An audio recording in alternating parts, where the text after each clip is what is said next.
picture your unit. This is what's going to sit in your vehicle to connect your camper to your vehicle. On the side of it, you've got your 7-way connector that's going to plug into the vehicle to provide you with your running lights, your reverse lights, your tail lights, and your blinkers while it is connected to the vehicle. You have your emergency cable here. This is going to connect to some secure part on your vehicle that if for whatever reason this comes unhitched, this is going to pull and it's going to lock the brakes up on your wheels to keep this from rolling all over the place. Kind of tuck those anywhere, get them out of the way for a second. Behind us here, you have your front compartment, which is going to have your battery box in it right here, along with your spare tire that has been aired up to the proper PSI of 80.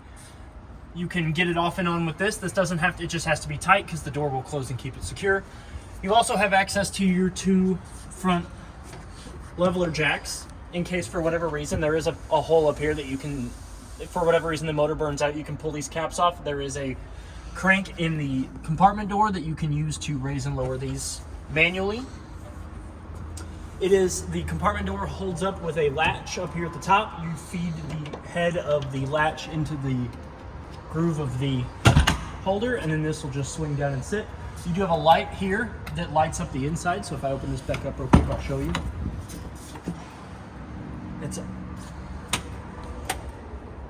Oh, maybe I'm wrong. Is that your cap lights? It might be my cap lights. Yep, that's your cap lights. This is the switch that turn on and off your cap lights. It's underneath the unit. So if we come over here to the side of the off-door side of the unit, you've got your manufacturing sticker there that's going to have your VIN number and all your manufacturing numbers, along with the bigger sticker for your VIN and your tire and loading information. That's going to tell you the PSI cold on your tires, which should be 80 because it's also going to be on the side of your tires. And then on the first off-door side compartment, this is going to be where your fresh tank valves and your city water valves and the valves for your gray tank and your black tank. This is your gray one. This is where you're going to drain out your bathroom sink and shower. Right now they're in the open position. To close them, you just push them and they'll go in and they'll stop. This is a water filter. You always want to make sure that this blue cap is on this before you go to run your water pump or your city water connection, because if you do not, this whole compartment will flood. This has to be very secure, and if you have your lines pressurized, this is going to be a pain in the butt to get off. So you want to make sure that you have no pressure in the lines or else this won't come off. Below that, this is where your outside shower / outside sprayer port is located. It's going to be a quick connect hose that you're just going to pull back on this black ring, exposing the slide ring. You're going to stick the male end of your sprayer hose in there. This will slide back, it'll lock into place, and then you've got hot on your left and cold on your right. Once you turn these on, your hose will pressurize and you'll feel it pressurize. On the side of that is where you're going to hook up the park provided coaxial cord to either the top one, which is your cable TV, the middle one, which is your satellite main for the living quarters, and then the bottom one is your satellite front, which is going to be if you want to get satellite channels in the front of in your master bedroom, essentially. This bottom one here is if you want want park provided satellite for the whole unit. So you've got main, front, and then the whole one. So you can get both with this one. This valve here, these three, if you look at this orientation here, this is going to tell you in what orientation they need to be to fill and to winterize, to siphon, to sanitize the tank via the pump. This is going to be your city water connection if you don't want to have to run your pump or use your fresh water if the park or campground that you're staying at is providing you with water. For dry camping, this is going to be what you're using for your fresh tank. And then this is to power fill your fresh tank from your city water connection. You can actually connect your hose and city water to the city water connection, put the valves in this orientation, and it will power fill your fresh tank for you and still allow you to use your city water connection. Down below this is your, this is your city water connection, and this is your black tank flush. Your city water connection is you're going to hook your, this is actually also for your fresh tank as well. This is your single water connection port. It's one that is the city water because that's what you're going to use if you're staying in a park or campground that's providing you with water. This next one over here is your black tank flush. This is where you're going to hook the same hose and regulator up, and you're going to use that to clean out the inside of your black tank. You're going to want to make sure that the black tank is empty and that the valve is open, which is this top valve here. You're gonna go ahead and make sure that that's pulled all the way out. And you wanna make sure that your black tank is empty before you go and hook that up and use it, because if not, you run the risk of causing damage to the inside of your black tank. It could splash water up from your bio waste tank, which is what your black tank is, all over the inside of your unit, all over all kinds of stuff. It's a mess. When you're not in use, you kind of want to make sure that these caps are pushed back on there. That way it keeps any sort of debris, dirt, or anything else from getting in there and causing a weak connection. You've got a light switch here to turn off the light for this inside compartment. And you have a stopper that's going to go in this hole here. So if you want to keep this door closed but still have anything connected on the inside of here, you can run your cords and cables and hoses up through the hole into the proper unit, and then you can keep the compartment door closed so that way you don't have to worry about weather and stuff getting in and out of here. This is your Furion instant hot water heater. If I open it up here and take this panel off, the panel will sit onto the compartment door by these two pegs and these two holes here at the bottom. So this door is removable. It's got your knob here for min and max, so you can kind of dictate the severity of your hot water heater. Maximum water flow, minimum water flow, all that kind of stuff temperature-wise. And then you've got a drain port down here.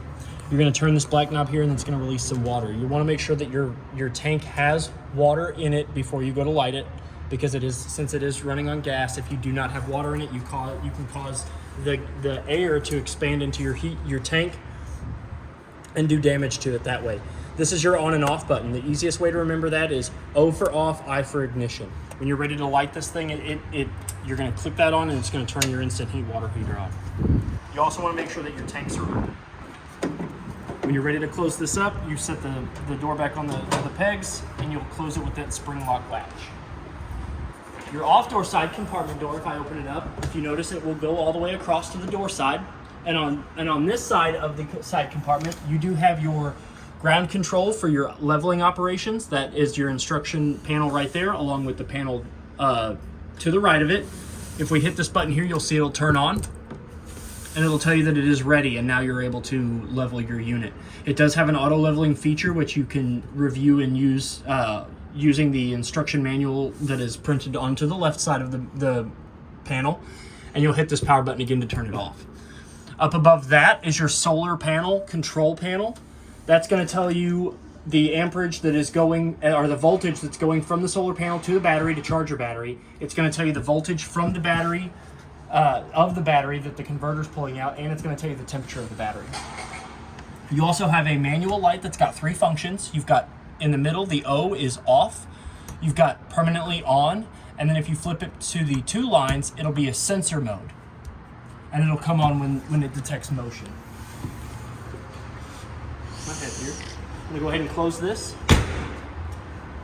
We come down here to the next side. This is your furnace vent. Cold air is going to go in here. It's going to come out here hot. It does get hot enough to curl the hair on your arm, so you do want to make sure that your little ones or your pets or any sort of people that are, really anybody, you don't want them to stand in front of this because it does get hot. A good recommendation for this is a mud dauber screen. It is a $20 part, or it's $140 some odd for us to go in and fish the mud daubers out when they go up there and make a nest. They like to go up there. They like the smell of the gas. They like to go up there and they like to bury themselves deep in this, and it causes a mess. Down below us here, we've got two stickers here that are going to dictate where your low point drains are, which is right there.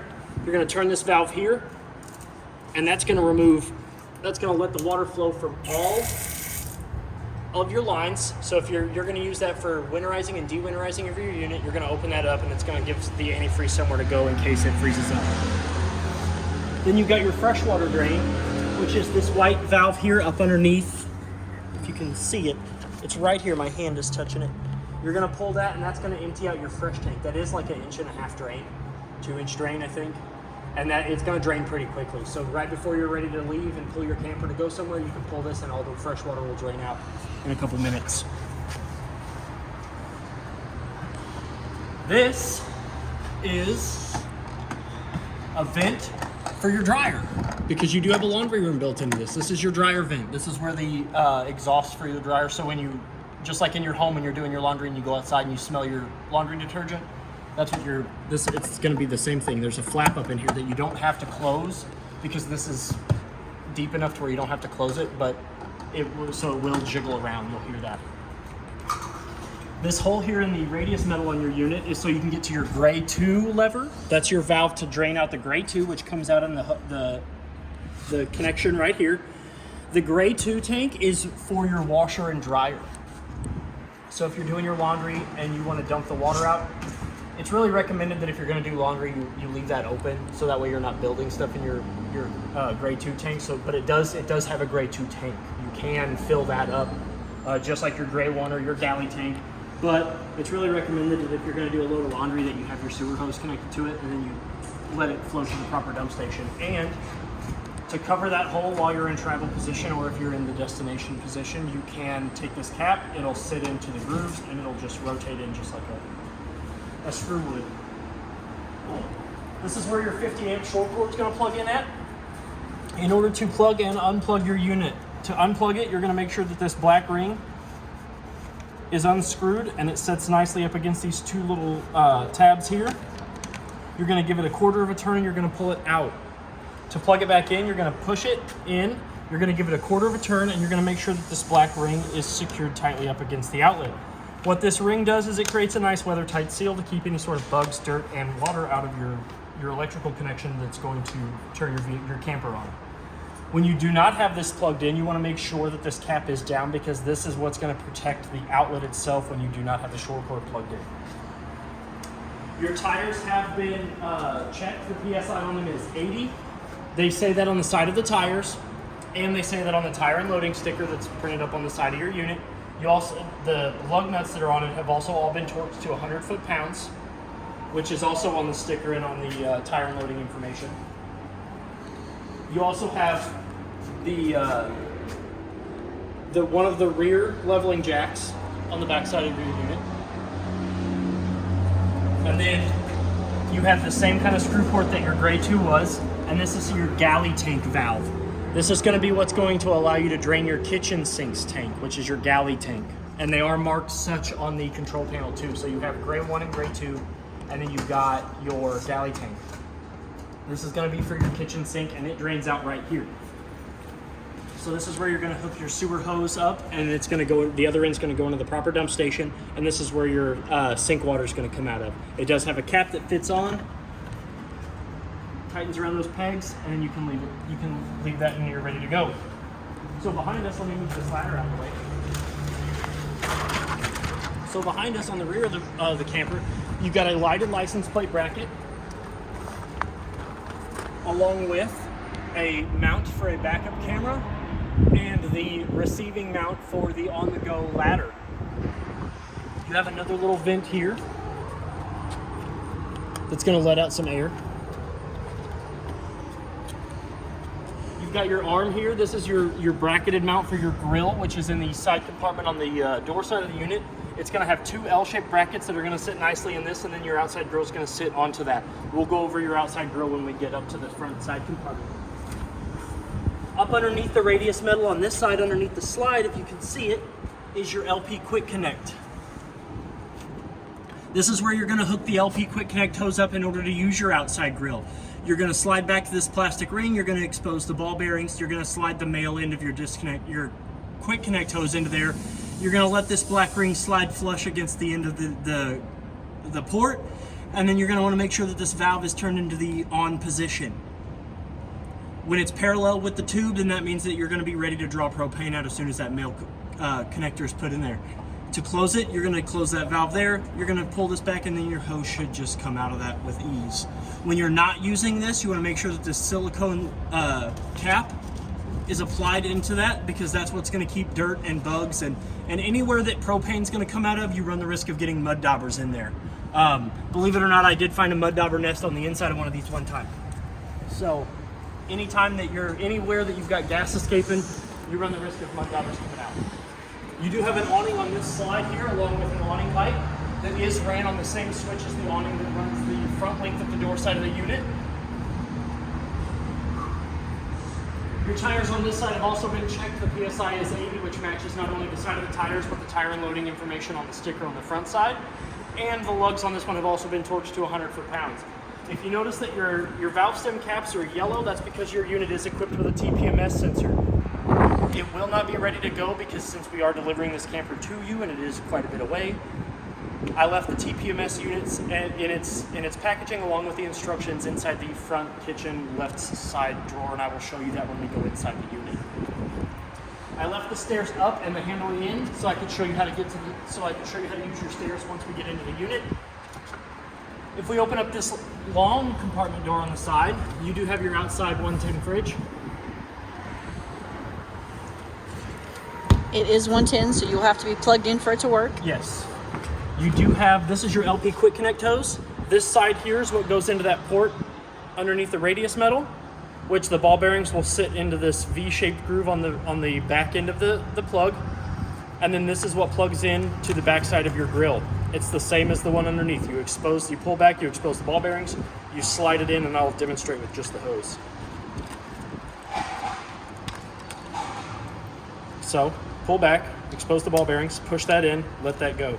You've got a nice secure connection. In order to release that, you pull back on the black ring, and you can pull those out. Again, you always want to make sure that your silicone caps are in there because you never want to let anything get in there and build a nest, or you can get a weak connection that way. These are the L-shaped brackets that will fit onto that. They sit just like this onto that bracket. These are to support the arm itself, and these are what actually go into that mount. And then when you get these, and then they will sit on either side of the grill with your feet in there. The feet are going to be about here and here, and you'll make sure that these are about even on both sides of that, and they will sit just like that. You do have a grill combo. So if we lift up on the flat top, you do have a grill that's got a splash protector over the element itself, and this will just sit in the 4 holes that are on either side of the. Can't see.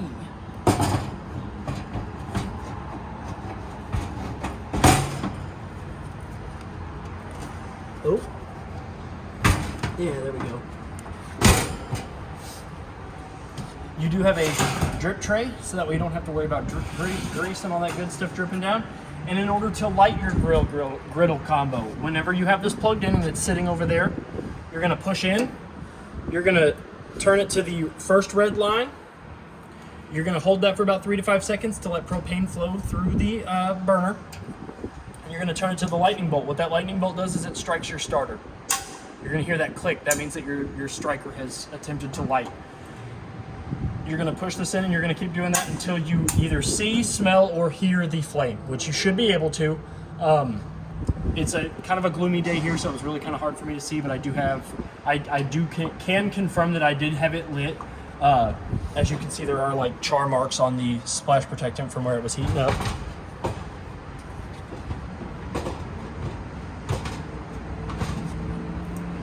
And that's your outside kitchenette. Oh, I'm sorry. I was just gonna. Oh, is it not sitting on the? Yeah. There we go. There we go.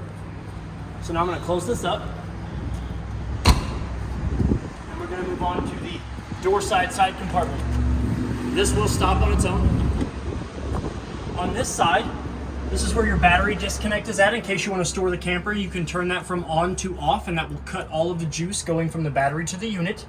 You do have another one of the 3-mode lights over here. You've got motion sensor, off, and always on. The 2 lines is your motion sensor, and the 1 line is always on. On the side of it over here, you've got 2 GFCI protected 110 outlets, along with your outside TV coaxial port. That is where you're going to hook your coaxial cord up to, and then you're going to connect the other end to your television. And whatever source of TV media that you are getting on the inside of your unit, you will now also get on the outside of your unit. While we're over here, you do have a port to run any sort of cables and hoses, and a water trap that will allow the water, if you get water buildup in here, to exit out of the unit. It also allows you to run any sort of hoses because it's got the same kind of door on it that will allow you to have this open and run several cords out of it if you want. So you can plug your TV in and have your TV out here, run your coaxial through that, and that's what that's for. You do have another outside spring port over here, which is the same as the one that's in your water control side compartment. You're going to push back on this. You're going to insert basically the same kind of mail-in that's on your disconnect hose for your LP. You're going to slide that in and it's going to lock. Once you feel this one locked, though, this one doesn't have temperature control or water control knobs. This one's immediately going to pressurize if you have your water pump or your city water connection are on. And it'll give you cold water only. Yes, cold water only. It's to like spray off your feet if you're parked near a beach or a lake, or if you to spray off your toys or whatever that you're playing with.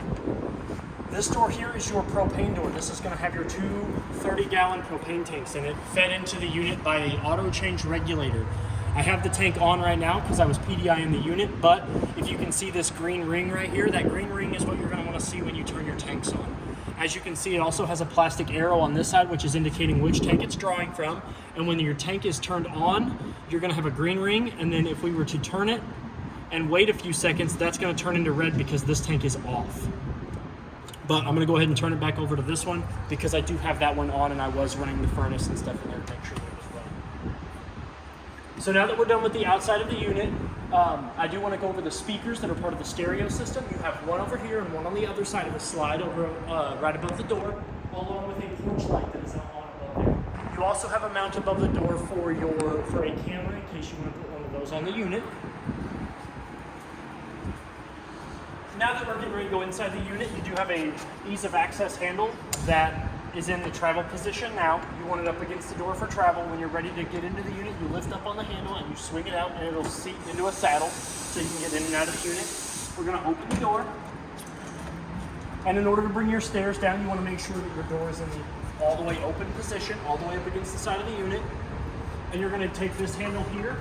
And they do have a gas support in here, so you don't have to pull or do anything. It's just going to sit. So what we're going to do is we're going to pull down on your stairs, and I'm going to grab them. I'm taller, so I like to grab a little higher up. I'm going to swing your stairs down. They're going to sit nicely. And the one thing that you're going to look for when you bring your stairs down is this black piece of metal sitting flush against the silver threshold of your entryway? If it's not, the bottom of your stairs has two independent feet with 16 to 18 points of articulation, so that way you can independently raise and lower each foot. They are pretty level now, so I'm going to leave them right where they're at. But there's a silver tab on the back side that you can press in, and say this, the ground isn't as level on this side. This foot will swing out when I press this button in, or I can push the foot up, and I can change them independently. And you have one on each side. Yep, one on each side. So your stairs can be level no matter what orientation that you're parked on, really. So if we come up and in the unit, the first thing that you're going to notice is that you do have a fire extinguisher right on the inside of the threshold of the door. That is one of three most important safety features in your unit. The other one is actually right above our head, also in the entryway, which is your smoke detector, which is tested. I recommend that you test them every 90 days. You don't have to test the fire extinguisher, but you do kind of want to go over it and make sure that it is still ready to go. There is a tag on here, kind of make sure that nobody's been tampering with it. Check your smoke detector and your LP detector about every 90 days, or my recommendation is every weekend when you're going to take this thing out. Make it one of the few things that you do when you come in here to get ready to go out on the weekend. You never know when an emergency is going to happen, so you always want to make sure that those are ready to catch any sort of accidents. So we're going to come to the front. This is the brains of your unit. So we're going to go ahead. This button here turns off and on an LED light that runs the top of your entertainment center for your television. And this light switch here will turn your reversible ceiling fan on and off. You can also turn it on and off and change the speed of the fan itself with that pull chain there. And there is a switch up around the base of that fan that you can flip, and it will go from spinning clockwise to counterclockwise, and you can reverse that. But this switch here is your on and off switch. Next, we have your control panel here, which this is going to turn your buttons. See how it says BLK 1 or 2? So if I go from black 1 to go to black 2, which you don't have a black 2 because the unit is only equipped with one bathroom. So if we go to black 1 and if I hit that button, it's going to show me empty. It's going to read, the tanks are going to read the empty 1/3, 2/3 full. So if we do that, we go to gray 1, because we've got gray 1, it's going to show you empty out of the empty 1/3, 2/3 full. And if we do gray 2, then it's going to start reading the probe from tank 2, which should also be empty at this point. Your galley tank is your kitchen sink, which is going to be empty, and it reads off the empty 1/3, 2/3 full. The H2O button here, that is going to be the level of your fresh tank. So if I hit that, it's going to show you that it is at 2/3. So I wanted to drain that, but I wanted to show you that this right here. So these are illuminated, and this is just some like back illumination from the LEDs that are underneath. Then we've got your battery button, which is going to read the weak, fair, good, and charged. As long as the unit is plugged in, though, you're going to read all 4 of those lights. If you want a good, accurate reading at your control panel and the level of your battery, you can either view it on the solar panel charge panel that is in the off-door side compartment, or you can unplug the unit from whatever 50 amp power source you're using, and then you can hit this button. You have 3 buttons here. This one is your heated holding tanks. What this does is this keeps your holding tanks from freezing. This is not a what's the proper word? It's not going to heat the water. Yes, it's not a substitute for a hot water heater. It does not. All this does is it does not allow your holding tanks to get below 32 degrees Fahrenheit. It makes them not turn into a block of ice. Yes. All that's going to do is it's going to provide a little bit of warmth to your holding tanks to keep them from freezing if you're using this thing in the wintertime. And especially where you guys are at, where you're probably going to have this thing at, this is probably going to be your best feature. But this is not a substitute for your hot water. Because no one wants a block of poo. No. This next red illuminated button is your water pump.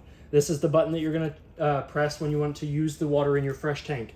You're going to hit that. You're going to hear it thump and bump for a second. It's going to pressurize the lines, and then that thump and bump should stop. If it, for whatever reason, it should continue to thump and bump, open up your water fixtures, let the air out. You should hear it sputter, spit, and spray. It'll calm down once the air gets out of the line, and it should stop its thumping and bumping. This button here is the hall light that is above my head. That's going to turn on your hall light. Basically, they put it on the control panel so that way you can kind of see where you're going. The next buttons to the right of that are your awning, extend and retract. You're going to push this button and your awnings are going to go out. So what this button is I'll show you all because there's 2 awnings on this unit. So I'm going to open the door back up so that way you can see. This first awning button is going to be the awning that is on the side of the slide. We're going to let this one come out. I'm going to go over one of these awnings with you, but these apply to both. What I'm about to tell you applies to both awnings. So if you can see, there is a little bit of slack in the awning right now as it's going out. I'm not going to bring it out all the way because it is windy, and I don't want to damage your awning, which is the point I'm going to make next. And on a windy day like today, and on any windy day, if you are not using your awning, bring it in. It is one of the most expensive repairs on a unit that you can make, and a simple breeze has a chance of ruining that. So, with that being said, if you're going to step away from your camper, if it does get rather windy and you are outside, bring your awning in. It is not worth it. The next thing I want to go over is the bottom support arm on your awning arms, where that little silver nut is. Those are your pivot arms. You can actually pull on those to create a pivot point in your awning and allow the rain to come over to drain off of whatever side you pivot that at. Whatever side you've pulled down on that is going to pivot, and it's going to let that rain, it's going to create a steeper pitch for the rain to run off either the front or the back side. You can also pull down on both of them, and it will create a steeper pitch on the whole awning to allow water to run off the front. And like I said, I'm only gonna extend one awning. Now that we've gone over it, there is a skirt on the end of that tube. When you extend your arms all the way out, that skirt is going to be hanging straight up and down. That is going to give you the optimum use of your awning. It's going to leave the least amount of slack in the canvas, and it's going to allow that skirt to do its job, which is to collect water as it's falling off, or to provide you with a little extra shade.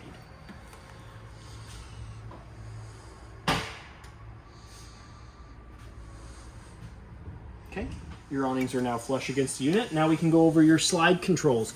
These 4 buttons here for each one of the slides. You've got 2 in the main room. 1, 2, which is going to be, now they are currently in the out position, so in order to bring them in for travel, you're going to press up on the switch, which is going to be in. That's going to bring all of these slides inwards towards the center of the camper so you can go into travel position. There are 2 here. Am I right? No, yeah, 2. There's 2. There's 2 here, and then there's 2 in the master bedroom, which is going to be your TV center and your bed. They're going to come in, and you can do them all. You do them all one at a time. Below that, if I can get my finger in here, this is your fuse panel. This is where all of your fuses are going to be. They are all labeled from factory. and they all have a white number on them, which is going to designate the size of the fuse. And they all have an LED light underneath them. So for whatever reason one blows, that LED light's going to illuminate, and it'll let you know which fuse is blown. This is your circuit breaker, which are all pretty labeled. The one that you're probably going to be most interested in is the GFI, which is going to be the circuit for your GFCI protected outlets. So for whatever reason they are not working and you've tested them at the mastered 110 outlet, if you hit that reset button and they're still not working, come here and make sure that this circuit isn't tripped. And by doing that, you can just break the circuit and then flip that breaker back on, and they should come back on. Now that we're done with that, I'm going to close this door and we'll work our way from the couches all the way around until we get back up to the master bedroom. So you do have 2 lounge chairs here that are connected in the middle by a center console that does lift up for storage for snacks, along with 4 stainless steel drink holders. So that way, no matter, you can have a cold, tall, frosty one here and your soda over here, and vice versa. You can hide your snacks in here. And there should be a ring. Yeah, there's a plastic tab right here that if I pull, they do recline. And then in order to push them back, you just lightly push them in until you hear the click. And both of them do have that. And they should be on the outside of each side. Yep. So if you see that right there, that's going to be how you recline your chair. And they're really comfy. They are super comfy. You do have a workstation here with 3 drawers on either side. They are slow closing drawers, so that way you're not going to ever have to hear them slam or... They're the silent fight drawers. They are. Your chair does have a seatbelt buckle. So when you're in travel position, you kind of weave this through the chair, push it all the way in up against the desk, clasp this in, and now your chair is safe and ready to go. It can travel safely. I think my favorite feature of this whole camper is your wireless charging and USB port here. You can wirelessly charge your phone. Where's mine at? I'll show you. So my phone is in a case. If I set my phone on that, you'll see it's starting to charge. So all you gotta do is just set your phone down on it. If you want to press on this, the wireless charging port will raise up, which means you can grab a hold of it and pull it up, revealing not only 2 110 outlets, but a USB port and a USB-C port.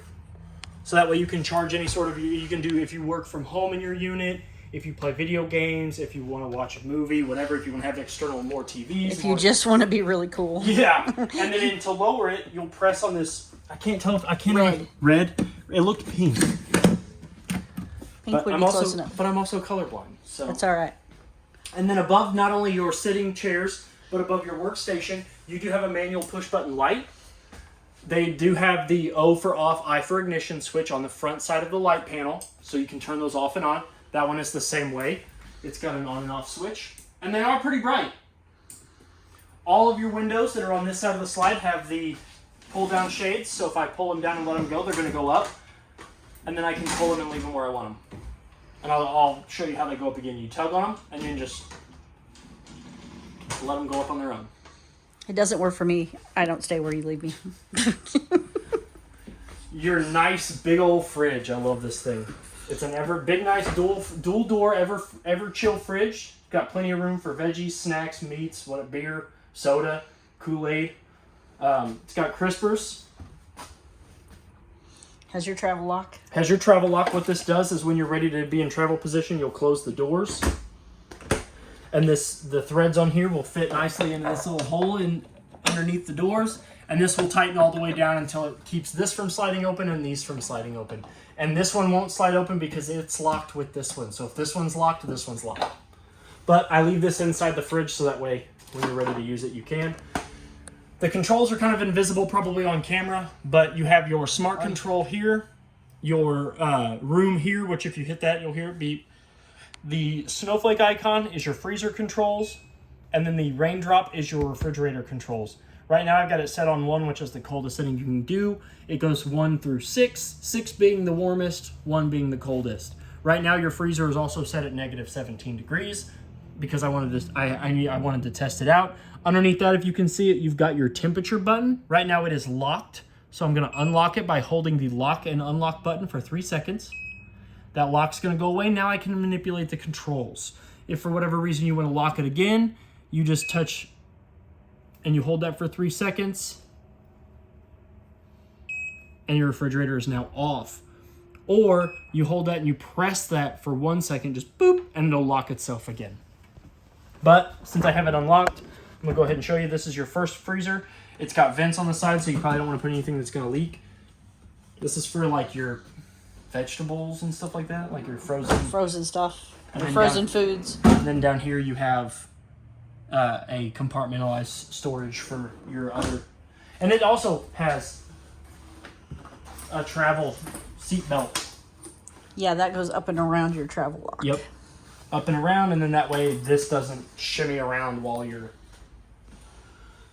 So up above the sink area of you got plenty of cabinet space.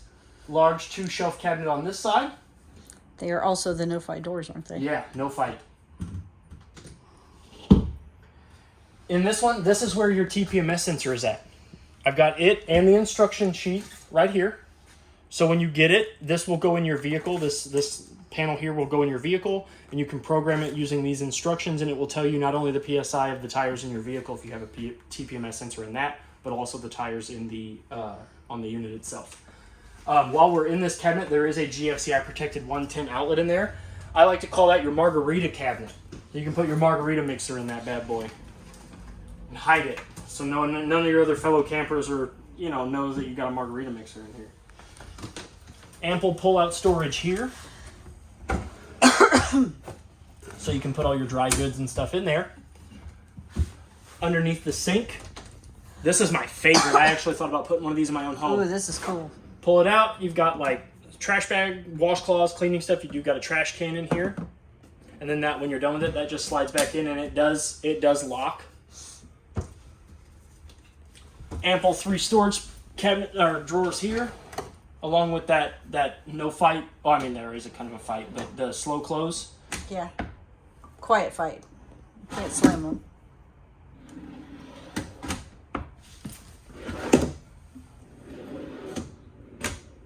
And then up above,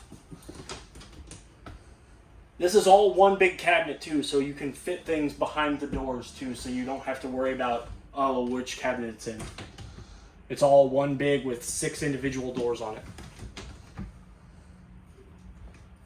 Again, another one of those shades that you just...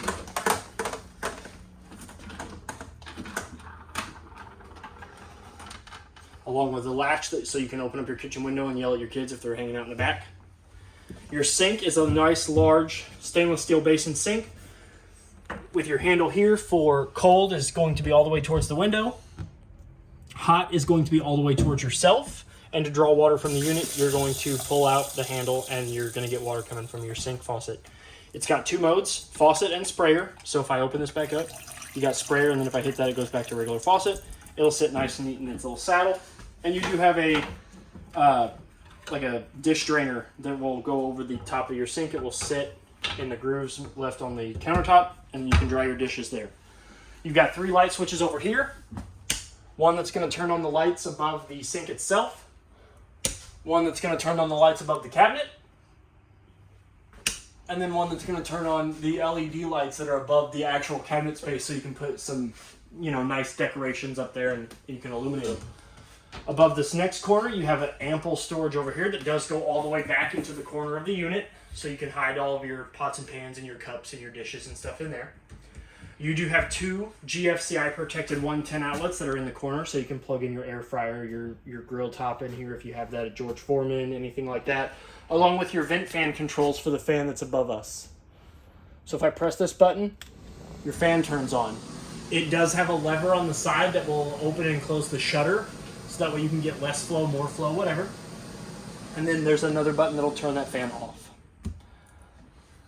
Up and on the wall that's on top of the stove, you do have your standard in-home mini blinds. You've got the pivot rod here, so you can spin that to change the pitch. And you've got your pull cords here that will open and close the window. And they are currently locked into place with the metal travel locks. Your stove, to light it, you're going to press this button here, which is going to illuminate your 4 dials. You've got 3 burners up here, and this knob here is for your oven controls. So if we're going to turn your oven on, we're going to push this in. The light's going to dim. You're going to hear the sparker start to go. If I hold it over to high and hold it there for 3 to 5 seconds and let go, the flame should stay on, and then you can manipulate the flame to your desired temperature all the way from low to high and then back to off. All three of those operate the very same way. And this is your oven control. In order to operate your oven, first thing you want to do is you're going to turn your light on. You're going to want to open your door. That is the most important part of lighting your stove, because if you try to light your stove with the door shut, all you're doing is trapping in all the extra propane in there. So now that we're going to get ready to light your stove, we're going to push in. I'm going to turn it to pilot light, which if you see that, the pilot light should have turned on.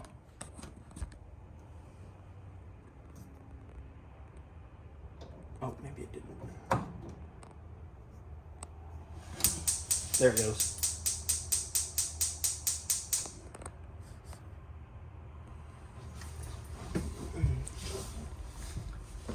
Yep, it's on. Okay.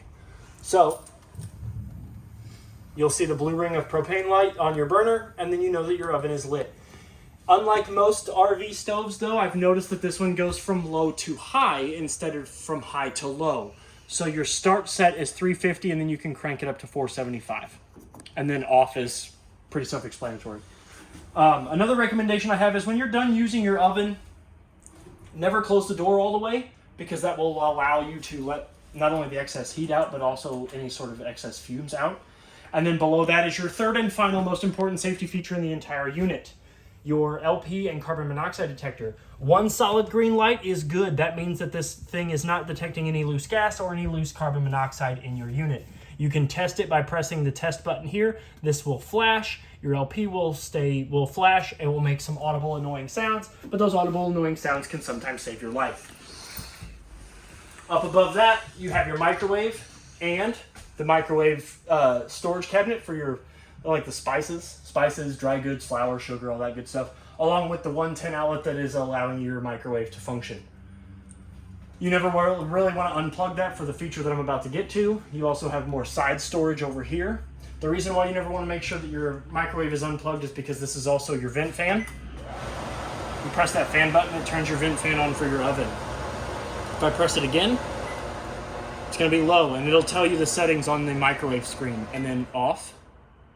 And then this is your light, so you can cook in the dark. You do have your settings, which is not only the settings for your microwave, but also allows you to go through the user preference settings of your fan and your light. And you got your timer button. And that'll allow you to set your clock. And then you can hold this. And you can actually lock your microwave too by holding it for 3 seconds. And then you'll lock it. It won't lock the door. It'll just lock the settings from somebody coming over here and hitting all kinds of buttons. You know, little fingers. Got three. This is the. You got three drawers on this side. This is your user's manual. That's going to have all of your hardware, like the leftover hardware from your outside grill. Oh, hang on. The train left the station. All of the extended warranty and manufacturing installation guides for all of your appliances and whatnot that are inside the unit, for your television, for your grill, for your refrigerator, for your hot water heater, for your water pump, all that good stuff, along with any other extra paperwork that you need and extra hardware, screws and stuff like that. You do have 2 remotes, one for your television and one for your sound system. Now they are linked up, so if you turn your sound system on, you can get the volume from your TV, so you will need to turn both of these on if you want to do that. If not, you're just going to get the sound from your television, but if you turn this on, you'll pick up the sound from the television and all the built-in speakers, and I'll show you what that looks like, because it's a very weird setting. So you do have your basic antenna is on correct right now, so you are getting antenna channels on your TV. And then if I turn on the sound system, it'll say HDMI 2 now available, which means that that's going to be running your audio through the camper. And your stereo will say ARC. We're still listening to Tony. And now, as you can tell, we have volume throughout the unit such a bad mistake. for your television. Hey, introducing. That's playing in all of the speakers that we're allowing you to play through, which we can also change to being outside. If you look here closely, you've got zone A and B. We all probably unemployed. Okay, that sounds great. I'll have. Oh, I didn't mean to turn that one off. So zone A is going to be your inside speakers. Zone B is going to be your outside speakers. Zone C isn't used.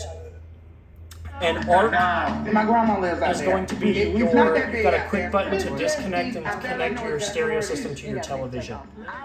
You do have a pair option because this is a Bluetooth enabled device, and it does have a built-in CD player with your eject button here, and it's got 2 external media devices, one for a USB drive and one for an auxiliary cord if you're like me and you were born in the 90s and you love to get the auxiliary cord for your phone.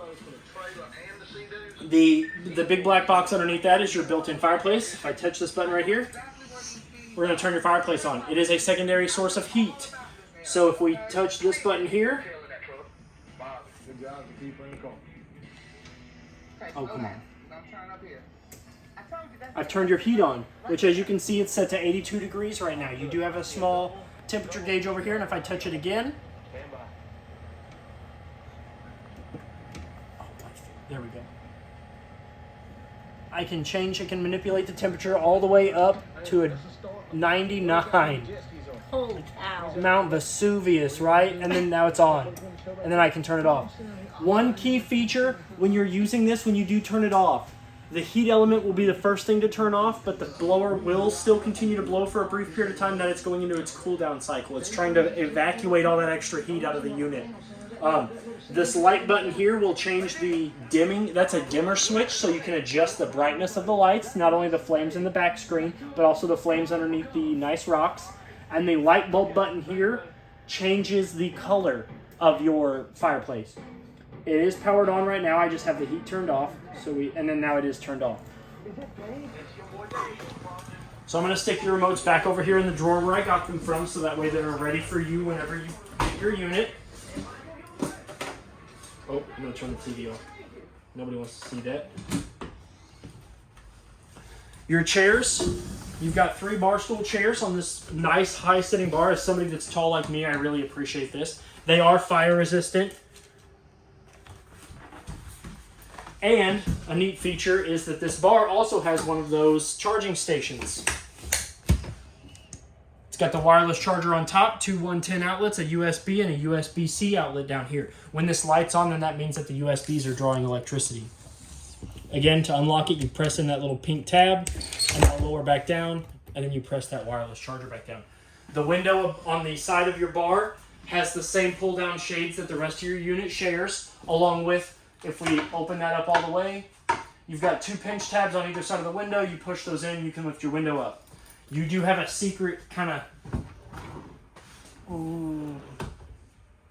secret little cabinet here, along with a secure strap for your chairs. Yes, they must be strapped in for travel. Yes. You also have a second slide here. This is the couch side slide of your unit. It's got a manual light switch here for the 2 lights above.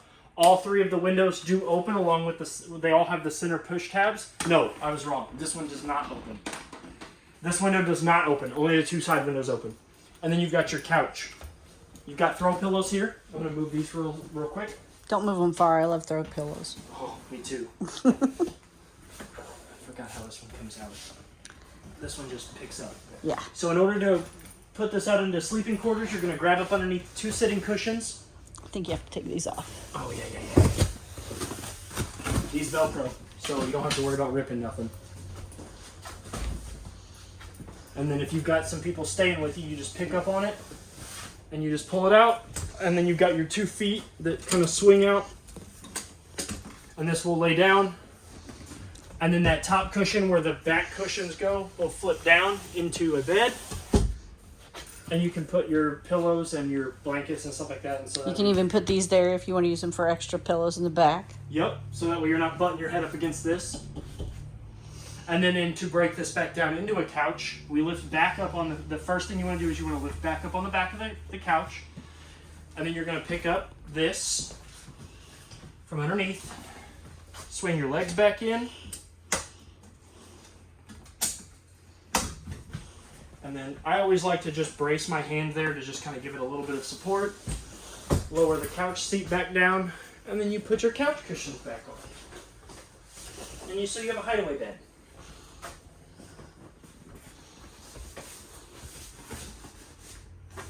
And then we'll, of course, put your throw pillows back. You have ample storage above your television. with a 110 outlet up there in case you want to plug in any sort of mixed media device.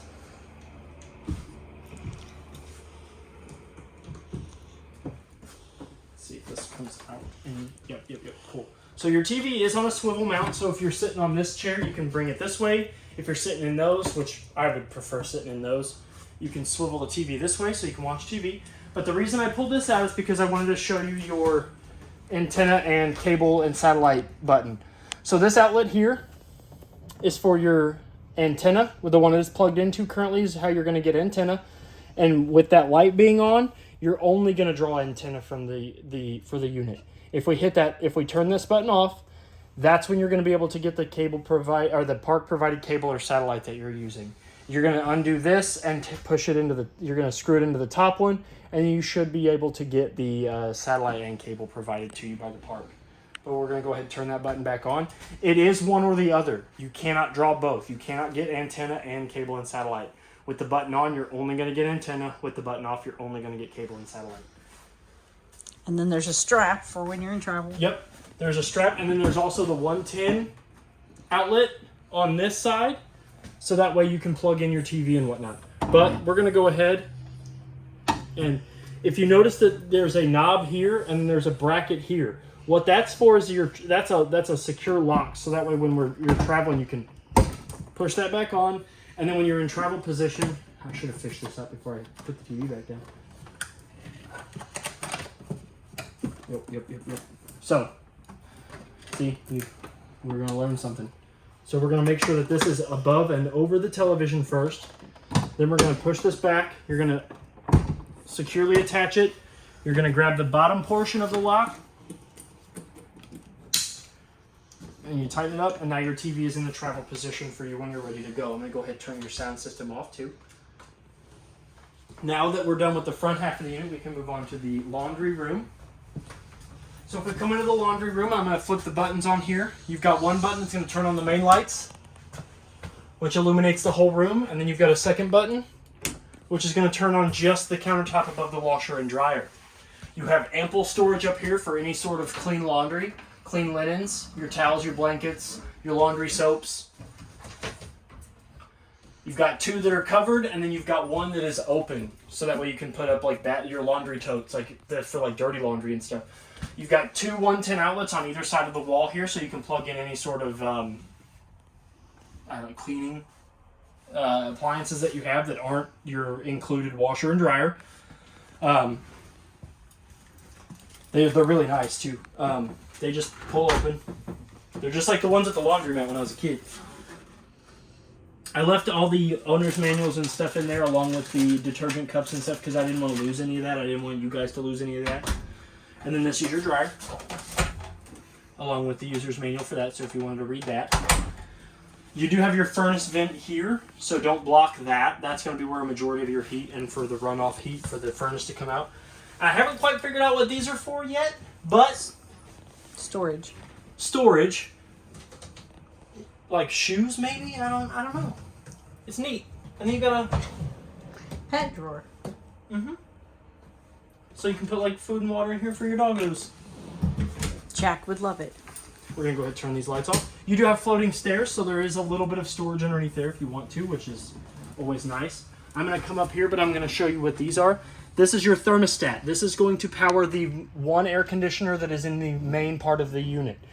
I call it the face panel because you've got the eyes and the mouth. So we're going to wake it up by pressing any button. Right now it's in the off position. If I press the mouth button, that's the mode select button. So if I press it, we're going to go to fan low, fan high, cool low auto, cool high auto, heat, which is your furnace, and back to off. Then you've got your down arrow, which is going to decrease the temperature of the selected mode, and then you've got the up arrow, which is going to increase the temperature of the selected mode.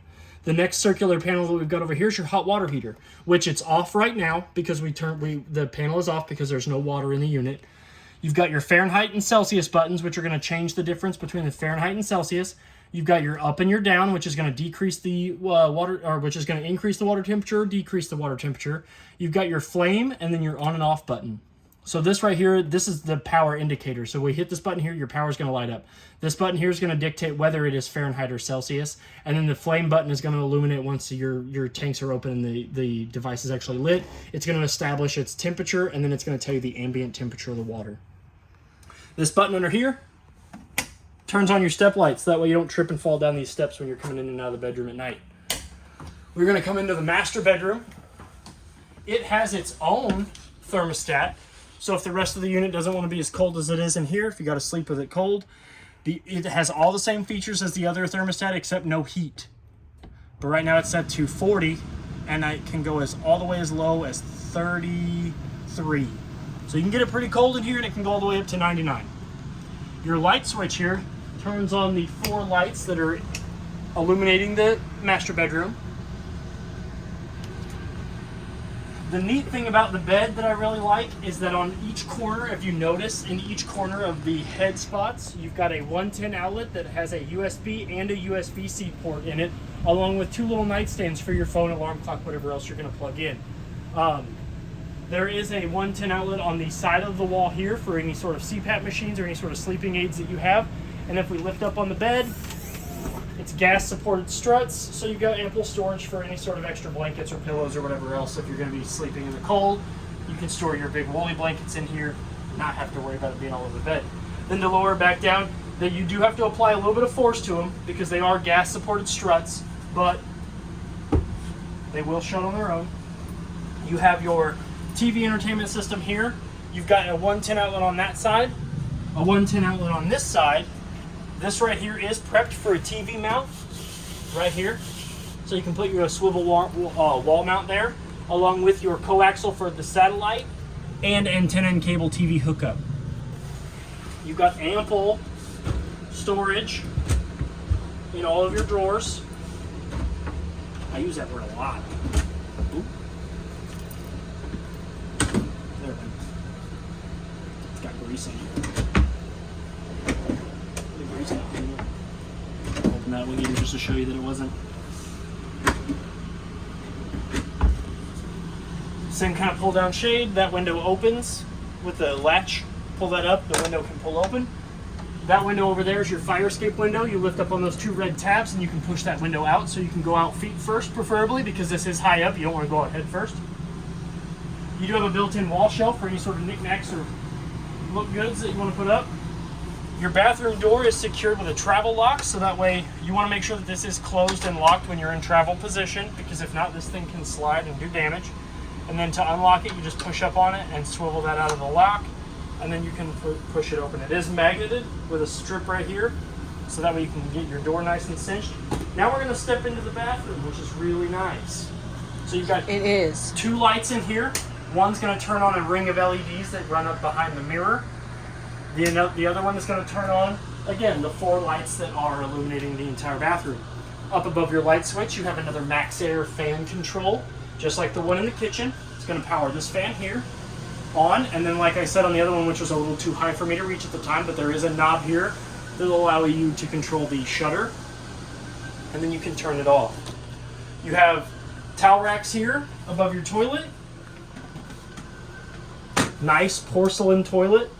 Secure. It's a 2-portion valve toilet. If I put my foot halfway down on it, it's going to fill with water, which the water pump's not on, so it's actually not going to fill with water. But if the water was on, it'd be filling with water, and if I floor it, it opens it up and gets rid of all your risky business. Your shower is a nice big shower. It's got a seat in it that will lift up and lock into place. It is kind of firm, so you do have to apply some pressure. Yep. It is a fiberglass shower too. You've got your rack up here, which acts as a handle along for your shower head. So what we'll do is we'll feed this up through here. You want to make sure that that's up there so that way your cord doesn't do exactly that and that's laying on the ground. This cord is metal. And then your shower head can sit nice up and neat in there. So you can take your shower. You've got hot on your left and cold on your right, along with a little soap tray. You've got a skylight so you can shower in the beauty of nature if you wish, with ample storage on here for your shampoos, your conditioners, your soaps, and a nice little foot spot so that way if you're going to shave your legs or moisturize or do whatever you got to do, you can do that in peace. Your shower does have a travel lock, which when you are in travel position and you're ready to go, you do want to make sure that the door is open and that this is locked securely. That's going to keep this door from rattling, and it's going to keep it from sliding in and out. But to close the shower door, you want to make sure that the lock is lifted. Grab a hold of this handle here, and it is a tri-fold door, so those will slide out and then close just like that. And you can actually open it from this side too. And it's got a catch on it that will catch all 3 doors at the place that they need to be caught, so that way they're not going to interfere with one another. You've got ample storage over here for towels, hand towels, beauty supply, your hair curler, your flat iron, whatever it is you want to put in there, along with AC louvers, so that way if you're in here and you've got risky business, that's styrofoam. I'll clean that up. I'll vacuum all that up.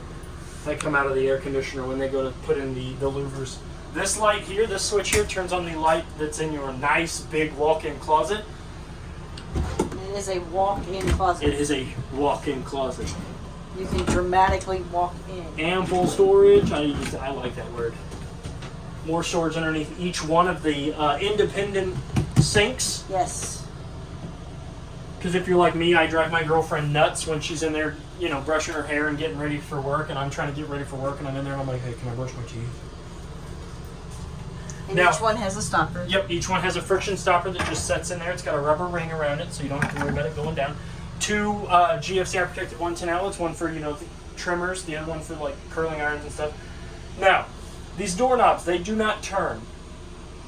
It's weird, we know, but they don't turn. You just yank on them. You just yank on them. They are cinched with magnets at the top, pretty strong rare earth neodymium magnets, so that we don't have to worry about these doors flying open. And this is your closet, like I said, huge. Oh. That light switch on the outside here into the bathroom is what turns the lights in here on. And you do have 2 mirrored closets.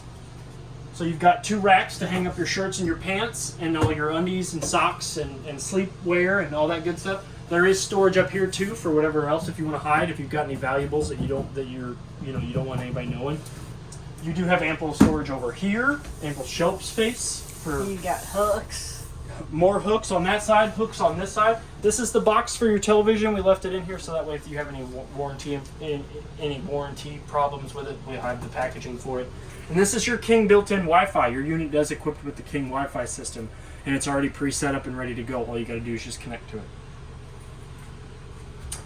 Now that we're done in there, we're going to flip off all the lights. We're going to turn off the closet light first. And these doors, they don't turn. Like I said, the doorknobs don't turn. I'm stuck on it. These doorknobs don't turn.